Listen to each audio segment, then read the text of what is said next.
Hi guys, Tuger here with a new video, and this video will be a enhancement shaman video. Now I don't know if the DPG is going to be long because it's 4v5 and we kind of roll on them because we have just a better team, in my opinion.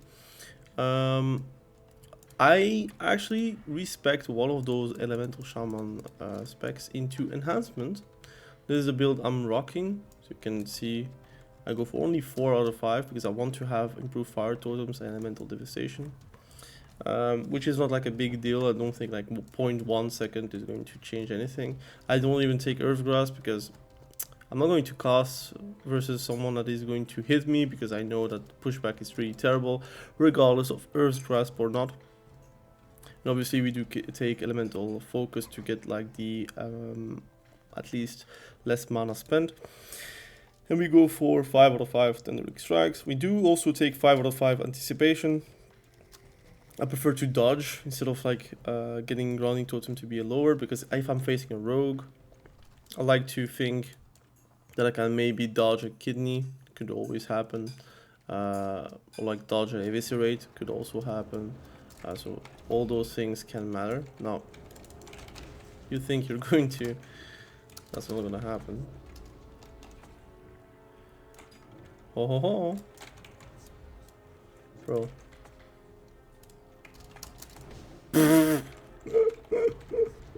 Look at how easy it is.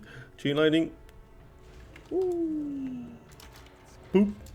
Like literally I do more like there's something you should know about enhancement shaman. So I'm going to show you really quickly my talents first. So we go for 5 out of 5 flurry. It is the nerfed version, so in TBC it is 30%, this is 25%. Spirit weapons, obviously, elemental weapons as well. We go Storm Strike, Primal Wielding. Woo! Damn the damage, man, look at this. 1k of what? I don't even know what I did. This was a lot of damage. I don't know if I can show you the damage I did. Maybe on the death recap. If it doesn't bug. If it doesn't bug, I don't know. Well, it is bugged, but I can show you maybe on the logs. Everything, no self. We did a 1k Windfury attack with a one-hander. I'm going to show you how it comes that I have that much damage. It is a bug. Do I abuse that bug? I don't know if it's really an abuse. You don't really have any other option, to be fair.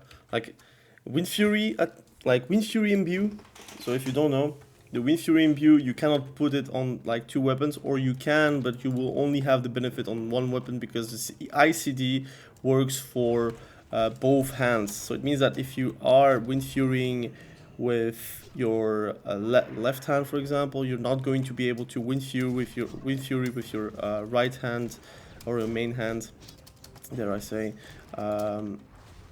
till like the ICD is over. So basically getting double Windfury is a DPS loss because you're obviously playing with like 1 less imbue. So the play is to get like the Windfury on the second hand because it will pop on any hand. That is the bug. So it means that basically if you have your Windfury on both weapons, you're going to have 1 ICD for that Windfury. And if you have the Windfury pop on the left hand, it can go for the right or the left hand. The same as if your right hand pops the Windfury, you could have the Windfury active on the left hand. So that is a bug. It is really annoying. So it makes that you have to go Windfury on the second hand because it can pop on the right hand. But now, what you do with the right-handed imbue? What are you going to go for? Frostbrand? Do you go for the Rockbiter, or do you go for Flame Tongue? And the only answer I see that is fitting is going to go Rockbiter. Rockbiter would mimic the amount of DPS that you would get as like a 2-hander. So if you had a 2-hander, that DPS would be this, basically, like 266 to 325. If you don't have Rockbiter, for example, you do a lot less damage. That is the true damage of the Sworder's Mace. 142 to 201. So for me, the only answer I can find is to go Rockbiter. So I get the two-hander effect on my one, like on my one hand, on my main hand. And then I would go for Windfury on the second weapon to get the benefit of having like a Windfury attack on my main hand. So basically it is the same as if I was playing with a two-hander with Windfury, but I have faster hitting weapons. Is it better than going just straight up two-hander? I think if you go for a 4-second weapon, you could go Windfury. You will have always a chance on getting a Windfury attack every strike. So it means that if you have Flurry, you would get not lower than the ICD. So that's a good thing. The only thing I see that is a problem for like two-handers is that if you take a too fast of a weapon, you get a Flurry proc, you will go below the 3 seconds, which kind of sucks because if your ICD is 3 seconds and you get a hit within those 3 seconds, you will just miss out a chance on getting a Windfury. But having two weapons, and both weapons can proc Windfury because of the bug, it means that you have double the chance to get a Windfury even if it's below the 3-second ICD. It is what it is. It will not pop more Windfuries, that's not going to happen, but it will proc more likely Windfury after those 3 seconds. While 200, it's a 36%, so it could have 2 strikes and still not get a Windfury. So that's something that you should notice while you're playing. And that's something you should like try out for yourself. You go Rockbiter main hand, you go, Rockbiter main hand, and you go for Windfury second hand. And you can play whatever you want. And it actually does some good damage when it procs on your main hand. When it procs on your offhand, it kind of sucks. It doesn't do nearly enough damage to actually like warrant any like big damage from your Windfuries. But when you crit on a caster, for example, like a mage or a warlock or a priest, it actually feels like you're doing some big amount of damage like a two-hander would with Windfury. I do believe like if you do two-hander and you have like the biggest two-hander that you can find, you will for sure do more damage than what you could do with dual wield, but dual wield just is more consistent, and that's something that you could see for yourself. Why would you not put Windfury on the main hand? Well, the thing is, it does pop on the main hand regardless, right? So if you want to have the benefit of Windfury on either hand, you just need to put it somewhere, and that somewhere will be the offhand. So it becomes like this support. All of those informations I did find on the Discord for shamans on Project Epoch, and like this one is like a proc from my main hand. So you see my main hand did a 610 crit, and my offhand did a 212 crit. So the offhand is like barely something that is really noticeable, while the main hand, if it actually does what it does and you get a crit at the right time, that's the biggest crit that you could do as a enhancement shaman. One thing I do like about enhancement shaman, even though I did make a video that I didn't really find it fun to play like a long term, like because you don't really press too many buttons, it's not really the nervous spec that it becomes at Wrath of the Lich King, Cataclysm, Mists of Pandaria, and onwards. It's like still in its infancy where you are still searching for some globals. If you do get the chance of like having someone rooted, you can do a multi-blast while you are waiting for your strikes, and you would then do more DPS basically. You can also do a lightning bolt if you want to, but like I account the fact that you might get like a pushback. It's interesting, but in PvP with pushback being so big and the likelihood that the guy is going to move, well, you are going to miss out a few strikes. So I would not recommend to like purely weave in PvP. So basically, half of that talent is like useless, but we do take that talent because we need the hit. Now, my gear is not like super optimized for enhanced. So basically, I still miss, if I'm not mistaken, I do miss the shoulders. That's the only piece I miss. And then I miss like all the off pieces. So the neck is not the right neck. The cloak is not the right cloak. So I do have like spell crit. So in total I would have 10% crit on shock, which is not that bad. It's actually like still like very good, because if you do crit you get melee crit because of elemental devastation. But I would prefer to have hit or crit for melee. Like I really need to be higher on crit or hit for melee, so I actually have a bit of an easier time in PvP when I'm hitting people. I decided to go for Emblem of Dominance because the uptime is really good. Now can I show you the uptime, buff uptime here? Can I show you? I cannot click it, unfortunately, but it has like 20-second uptime. Now, I'm going to try to show you the uptime on a dummy, but it feels like you don't need to think too much, and you still have the benefits of the buff. Like you see, I have directly the pop for strength, and strength, it is a lot of AP attack power, which converts into also spell power with your talents. And like I have way more spell power as Enhancement Shaman than as my Elemental Shaman, which is kind of crazy at the end. Like if you think about it, it is kind of crazy. The uptime from the like equip, not the on use, is pretty decent, and often it actually procs from like the first strike in PvP combat or like on a dummy. So it's really reliable, and I guess it's better than just thinking at pressing that button or like the macro, whatever, every minute. Like for example, again, we got like a proc. So does it help? Does it not?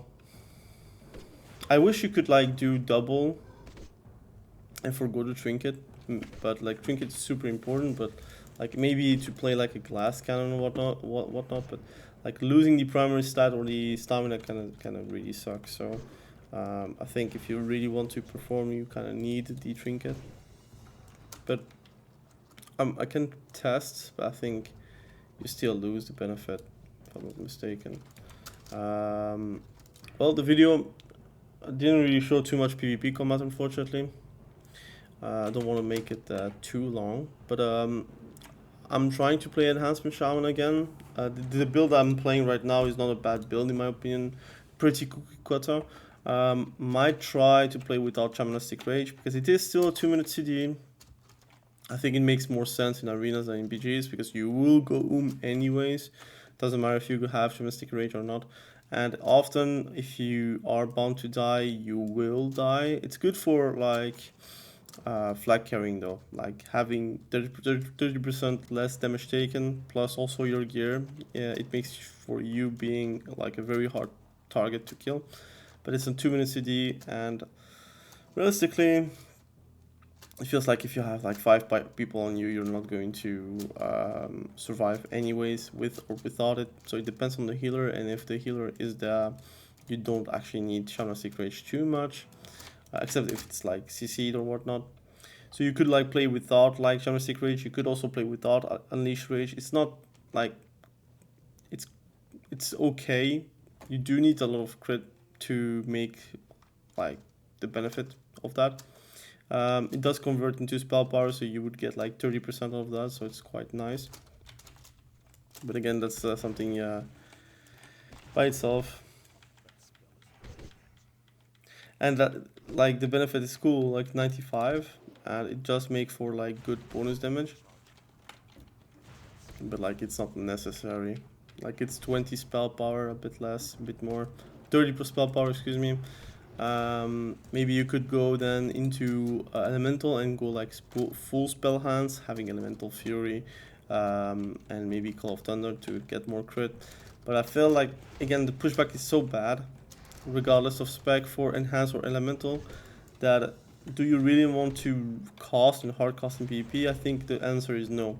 Now there is also a way where you can play without the elemental tree, which is kind of a shame because elemental focus is really good. But you could go into restoration and maybe go into a nature swiftness by foregoing Shamanistic Rage. There are not really a lot of advantages from going into resto except the hit, but I feel like the hit, once you have like enough gear, it should not be a problem. Like again, like right now I'm half elemental, half enhanced, and I have 6% because of the talents. So I don't feel like I need 3% or 2% from the resto 3. And PvP hit is 5%. A lot of people are going to probably talk about that in the video since I didn't really say that too much. But there's a lot of classes that have minus hit baked into it. For example, Bounce Druid, Rogues. And like I say that nearly every single video when I'm talking about hit. Ideally, you have more than 5% because if you are facing like a Bounce Druid, you're going to miss like 4% hit baseline if they did take that talent, which often they do. So that's something that you should probably see for yourself, like do you want the extra hit or not. I feel like if you're not getting the extra hit, you might just miss a few things that might be super important. So I think overall it is quite fun to play. Now, is Enhancement Shaman better than Elemental Shaman? I think in my books, if you're thinking about BGs, it is clearly like better because it's more consistent. You don't need to sacrifice too much to get Ghost Soul, for example. You don't need to hard cast anything. It's way easier to play Enhanced. Like it's very slippery and very hard to like to hit or to do something as a caster. While as Elemental Shaman, I could like be slippery if I want to, but it makes me not doing any damage. For example, if I'm fighting a Warlock and I play it perfectly, no matter what, if he plays a Fell Hunter, I do not get to cast because he's going to either silence me or interrupt me and silence me with like the Fell Hunter. So if I'm casting Lightning Bolt and it gets interrupted, it becomes like a big silent, like a big like amount of time where I'm not casting any nature damage or nature spell, which is Ghost Force, for example. But if I do get the fake cast, I still get silenced. So I'm not really that beneficial behind those decisions. And that's why, like, as Elemental Shaman, fighting another caster is sometimes good, but if it's like a good Warlock, you're not going to get anything like remarkable versus them.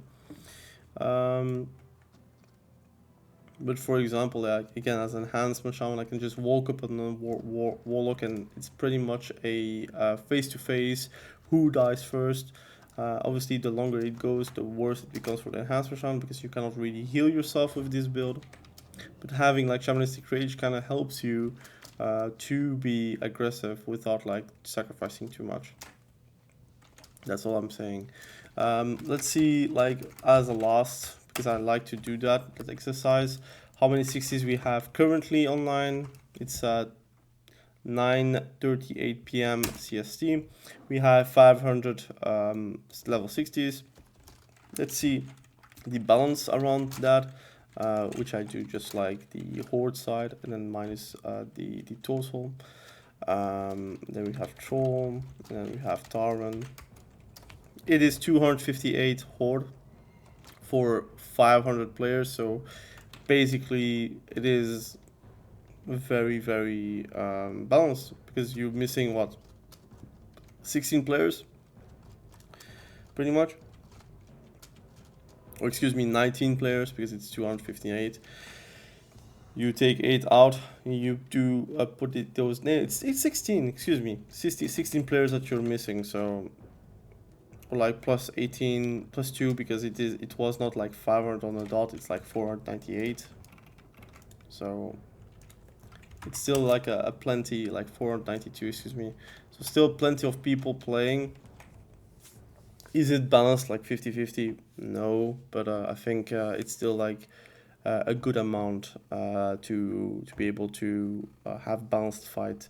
Now at lower levels it might be different. I think it fluctuates a lot depending on who is on and not. Depends on bracket as well, and I feel like that's something you kind of see while you're leveling, but since your goal is level 60, I think at 60 if it's balanced it's already very good. So that's my opinion behind it. Again, I'm going to check this. Oh, it's a really good axe. 4-second axe. But anyways, I just wanted to make that video and talk about Enhancement Shaman. I think Enhancement Shaman is really fun. And obviously Elemental Shaman is more fun. but I do like Enhancement Shaman. So I'm going to play a bit of Enhance, I'm going to play a bit of Elemental Shaman. I'm going to level my alt very soon. I did make a poll again today. I'm kind of still undecided, to be fair, but I feel like I could maybe just make the character or play the character that is like winning from the poll. So why not? Again, thank you for watching. Have a great day. Bye.